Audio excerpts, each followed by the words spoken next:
यानंतरची पुढची महत्त्वाची बातमी पाहतोय मुंबईतून। अमित शहा मुंबईत दाखल झालेले असताना NSUIच्या कार्यकर्त्यांकडून आंदोलनाची हाक देण्यात आली आहे। शहांच्या दौऱ्याच्या पार्श्वभूमीवर त्यांच्यावर कारवाईही करण्यात येऊ शकते। NSUI कार्यकर्त्यांना सध्या पोलिसांनी ताब्यात घेतल्याचं कळतंय। शहांच्या दौऱ्याच्या पार्श्वभूमीवर ही कारवाई करण्यात येते। NSUI मुंबईचे कार्यकर्ते त्यांना प्रश्न विचारण्यासाठी निघाले होते असंही समजतं। NSUI कार्यकर्त्यांना सध्या पोलिसांनी ताब्यात घेतलं। या संदर्भातली अधिकची माहिती देत आहेत आपले प्रतिनिधी गिरीश कांबळे। गिरीश, आपण पाहतोय सध्या काही कार्यकर्त्यांना पोलिसांनी ताब्यात घेतलंय, नेमकं प्रकरण काय, घटनाक्रम काय?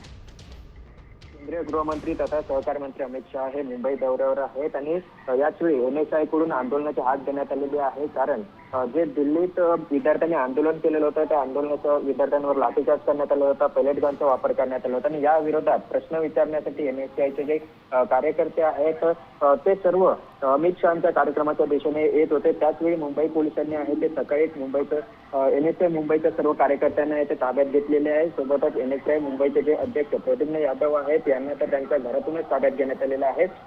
ज्या पद्धतीने दिल्लीत विद्यार्थी आंदोलन करत होते जंतर मंतरवर, त्यावेळी जे लाठीचार्ज झालेला आहे, पेलेट गनचा वापर करण्यात आलेला आहे आणि या विरोधात अमित शहा यांनी उत्तर द्यायला पाहिजेत।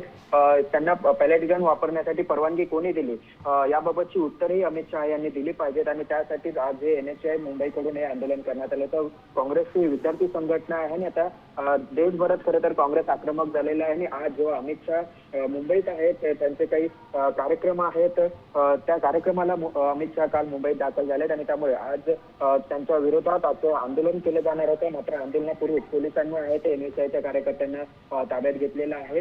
त्यामुळे सध्या एकंदरीत काँग्रेस नक्कीच गिरीश, धन्यवाद तुम्ही दिलेले या सविस्तर अपडेटसाठी। तर NSUIचे कार्यकर्ते सध्या पोलिसांच्या ताब्यात आहे। अमित शहांना सवाल विचारण्याकरता ते तिथं दौऱ्यादरम्यान पोहोचलेले होते।